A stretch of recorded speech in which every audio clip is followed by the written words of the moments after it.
Hi, welcome to Tolu's Corner, a lifestyle podcast. It's been a while, right? Yeah, I know.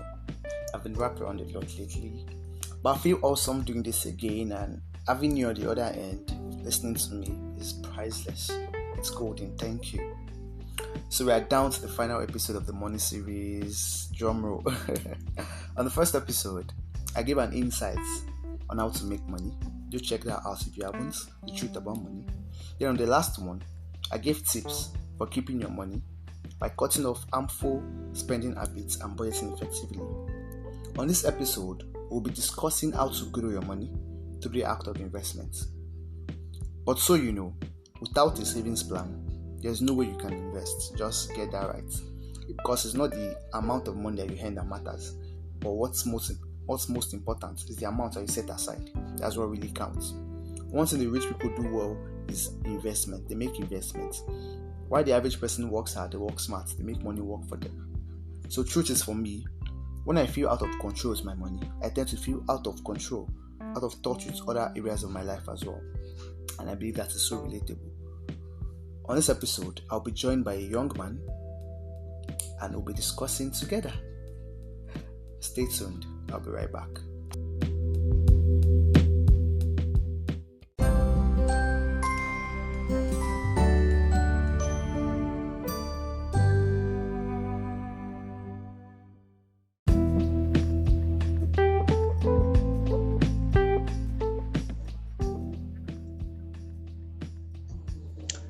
So I'm back with my guest. Before we proceed, I want you to know that this episode is as good to you as it is to me. We'll be treating common questions around investment, so get ready. We are both going to benefit from it. Hi, John. How are you doing? Hey, Detol, it's nice to be here. Good evening. Good evening. Please kindly introduce yourself. Yeah, my name is John. I'm a law graduate, and I founded, or let me say I'm the founder of Wise Money Africa. And I like to talk about money, investment, and how to grow your money, basically, how to make money, save your money, and how to make it work for you. Great, that is impressive. So before we start, there's this funny thing I've always wanted to know. As a law student, do you know the Constitution, like cover to cover? Well, I don't know if the Constitution is not that big, but I don't personally. It's not that big. I probably know a few sections, sections, probably 36. I've forgotten. And let's okay. Outside, like people that are not okay. Let me not say people. Let me use myself. I've always thought that the Constitution is like your Bible. Like you have to know it's like a criteria. Blah blah blah. Nah, the Constitution is like how do I explain it now? It's funny. It's not what people think actually. People think all the laws of Nigeria are in the Constitution. The funny thing is, the Constitution is just more like a compendium of the structure of the nation. You're talking about the presidency. You're talking about how the country is, basically the governors, the office of the governor, office of the president, and those under, and then the human rights and just governmental functions. Then things that are more like the backbone of the state. So that's basically the Constitution. It's a small leaflet. It's smaller than most primary school storybooks, or let's say really? Books. Yeah. Oh, okay. Great. Thank you for sharing. So investments. Yeah. How exactly do I invest, John? How can I invest? I think you have to start by knowing what an investment is, because if you don't know what an investment is, then you just want to go in and how do I invest? Because an investment basically is just more like some place where you put your money for you to get returns. Where you put money and then you get returns on it. So basically, when you now know this, that is when you start asking, what you want to invest in. Now, from there, you have to start asking yourself, do you want to invest in agriculture? Do you want to invest in stocks? Do you want to invest in real estate? Or you want to really invest in a physical business? So from there, if you want to invest in agriculture, then you probably don't want to be on the farm yourself, or most of us, we don't want to be on the farm. So we more like do this crowdfunding investing, which FarmUp in Nigeria does, and or if you want to do stocks, probably you go on apps like Trove and many others, all these fintech apps that allow you to invest in Bamboo, also in Nigeria and US stocks. And if you want to do real estate, probably you have some big amount of money. Let's say you have like 500 to 800, then you probably buy land. And if you want to do a physical business, well, in a way, if you don't want to start a business yourself, you may just probably put money in a friend's business, and then you have a profit sharing agreement where you say, okay, that's on that. Your business is worth, let's say, your business is worth 200,000. I have 50,000, so I'm going to put money. And if I put money, that means I'm going to own a certain percentage. Let's say, you become a shareholder. Yeah, in your business. So I'm going to own probably about 45 thereabout in your business. So when you probably, I'm not 45, sorry, I mean 25%. So when you more like, do your this thing in a month, you give me 25% of the profit. So basically, that's investing. Oh, okay. Thank you. So investments, is it a one-time thing, or is this something that like I have to allocate for my earnings? I have to allocate. Let's say I earn X amount this month. Do I have to like take a part of it for investments every now and then, or it's just a one-time thing? I just invest and wait. Oh well, it depends. Do you understand? I understand your question. It depends actually. If you earn monthly. If you earn frequently, like monthly, now you can say that, okay, a certain percentage of my income will go into investment. So let's say a certain percentage, like 10% or 20%, will go into investment. So every month, from what I earn, I'll be investing this particular percentage. So you're going to be buying, for instance, let's say you have, let's say 100,000 naira every month to invest. And you say, okay, 200,000, this is what I'm going to be putting in. Now, the thing about it is, when you keep putting money, investing money every month, your portfolio starts to snowball. It snowballs to a point whereby, by the time you're looking at what you have, you're going to be very proud of yourself because you'll be rich, especially if the things you're investing in are doing quite well. However, it could be the case that, let's say you made a large amount of money from probably a business or something, or an inheritance, and you feel like you don't want to put this money in the bank. You want to put it in something that could really give you returns on it. So let's say you put that money in stocks and you leave it there. You don't have any other money coming in apart from that money. So that money can grow. For instance, Tesla, I think last month, Tesla is a very, very good stock, and it grows leaps and bounds. It could grow 5% in a month, and then you're like, money has added something to it. Amazon, Shopify, these stocks grow very, very well. So your money keeps growing, and when the stocks go down, your money goes down with it. But at least you know that your money is not idle, basically. So it depends on what you have and how periodic your money comes in, basically. Oh, okay. Let me chip this in. Is there an amount too small to invest? Well, I wouldn't say there's an amount too small, but if you look at things realistically, it depends on what you want to invest in. For instance, you want to invest in stocks. The funny thing about it is that even if the stock price of a company is as high as, for instance, Tesla is about over $300,000. But then you can buy a stock of just around one. You can buy a fraction of it rather, of let's say 1,000 naira on Trove. It depends on what you have. It's called fractional investing. So if what's it called? If what you have basically is not really too small, though some platforms will not allow you to invest lower than a particular amount, you should know. And what's it called? So and the other thing is, if 500 naira may not really yield much, except you invest it in a groundnut business that you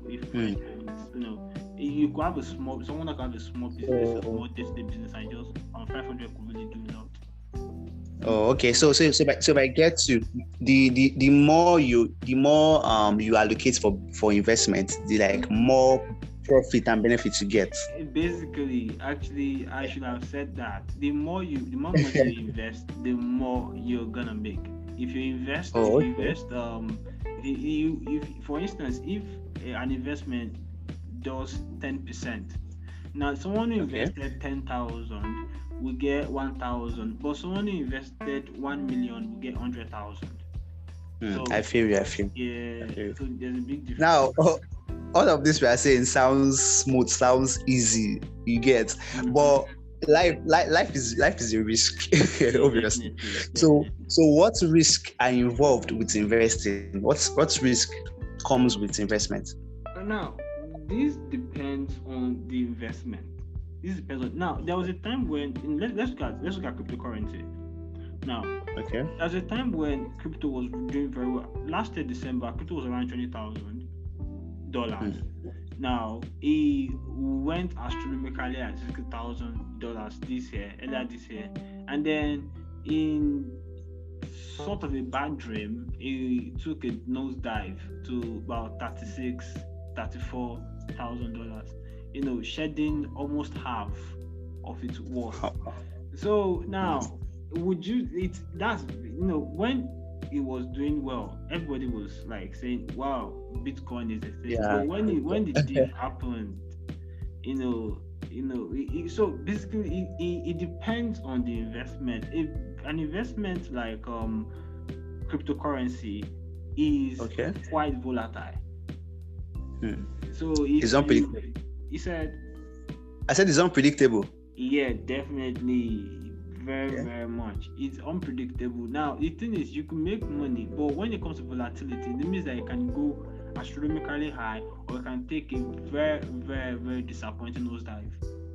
So it can take a very deep dive. So it can go up and go down, and then it can be, if you don't have the capacity to take it as an investor, you may really be wiped out. So basically, now an investment like, let's say, stocks in the American market now also is a little volatile. For instance, Tesla is doing very well right now. I don't pray it goes down, but the way it is going up, people are really hailing it.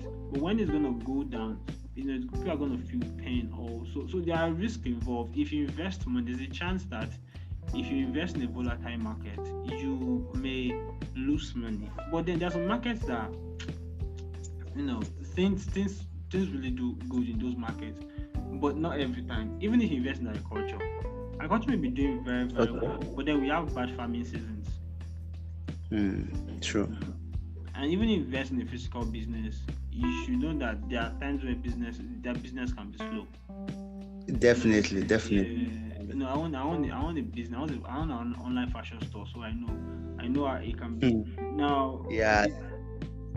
So the thing about it is that investments, investments have two sides to them. Now they can be doing great, but there are also risks to it, and the risk is that you may, lose money at some point. But if the investment is credible, it then boils down to a question whereby, what are the factors that could really affect that investment?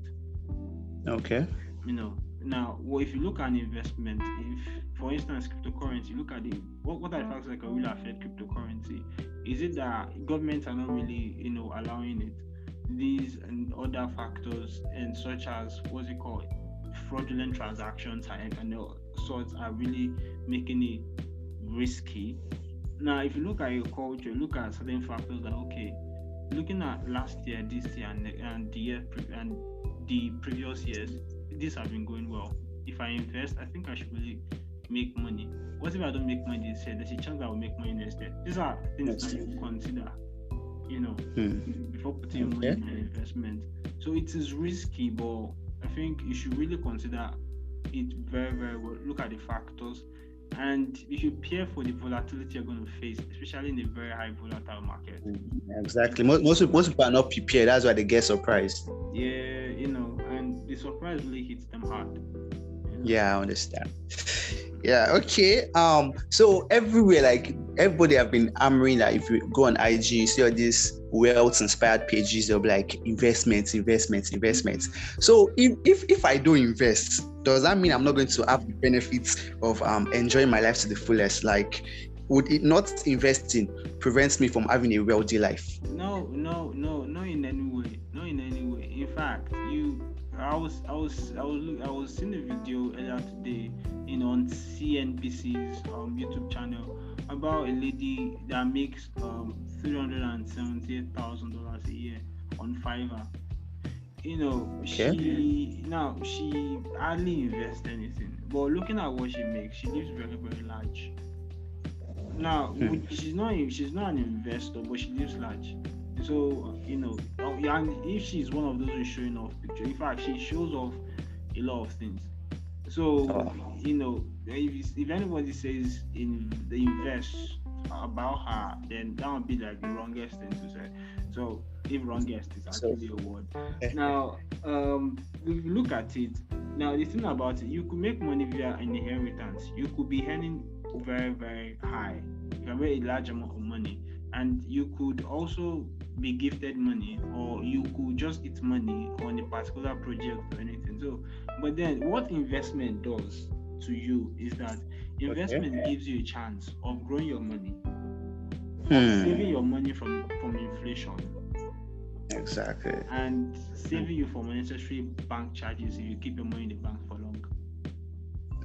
So you're indirectly answering my next question. I want to say, because I was about going to the advantages of investment. Like, what do I stand to gain from investing? Yeah, like I said earlier, the thing about if you put money in Nigerian bank, in a traditional bank like First Bank, Sky Bank, GTB, Access Bank, you know that they will really charge you for. For the SMS, you don't even get that month.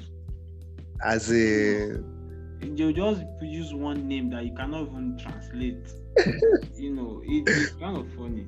But when you put it in an investment, you grow the money. If the investment does well that month, you could, even if it's just 2%, at least it's not 100 naira or 2,000 leaving your money. It is, I don't know, probably 3,000 being added to your money. It makes sense. Yeah. So it's basically a way of just putting your money to work for you. And if you are a consistent investor, even if all you have to invest in a month is 10,000 or 5,000 naira, and you invest it in let's say stocks of, let's say, foreign companies, tech companies really do well.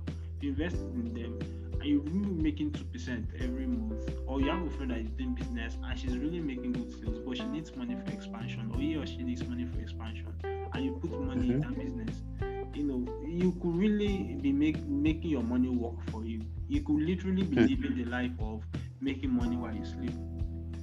So it's your money doing the work for you. Basically. Thank you, Joel. So finally, before we wrap up this session, what advice would you have for a newbie investor, someone that just wants to invest? What would you like them to know? First thing first, vet every investment. Last year, people fell for Ponzi and unrealistic investments. Get 50% every month, 30% every month, 100% or 300% every month. Mr. Patrick, our original advisor, different, they will just give you different things and different glowing returns. The thing about it is if you want to invest, know that money is not as easy as they make it look. Exactly. It's not as easy as they make it look. The more you invest, the more you make money. And there's a chance that you could even lose money at some point. For instance, if you invest in a stock and it's going on well, it's 2% this month, 3% this month, 10% the month after. It could be the case that probably in 5 months there is an 8% drop. So it happens. Now, one thing you should know is that if you invest in a reputable company or you invest in a reputable business, you are sure that you have this security that this business is doing well. Now this business cannot just go down like that. You should not be looking for fast money. If you don't, some people will tell you that they are investing your money in forex. Of course, forex investments are great if you know that the person is really doing forex. Okay. If you don't know that person is doing forex, just tell that they are doing forex, and they are promising you even forex investment don't promise you that much. They promise you that much because forex can fluctuate. So, and the way Nigeria is right now, there is really a restriction on how they can withdraw money, and it's a lot messy. So you should be very careful of where you put your money. And number two, don't look for fast money. Buffett did not get to where he is today. It took him about 70 something years to get to where he is today. He started investing before he was 20. Today is over 90. So people don't see the end result. They don't know the story behind. They don't know the process. Yes, it takes time. It takes time to get to make money in investing. And thirdly, which would be my last point. For people who want to invest is, don't go all in. Don't go all in. Wow. Don't put all your money in an investment. Don't put even if the company is reputable. They can have downturns at times. Don't just put all your money in investment. At least invest in a way that will make you sleep well at night. True. I understand that. I understand that. Yeah, so that Thank you. You not be thinking of it every time, because that's where all your money is. Yeah, your mind will be there, like all you're thinking, you'll be checking it every time. How is my money doing? Yeah, just basically. Wow, like I said from the onset, that this episode is going to benefit the listeners as it will benefit me. Thank you, John. This is so insightful. I appreciate you for agreeing to do this for me. Thank you very much. So we've come to the end of this episode, and I believe you have a better understanding as concerns investments. So we're bringing the Money series to a close, and I hope you've benefited from this episode. Thank you for sticking around. Till next time, stay positive.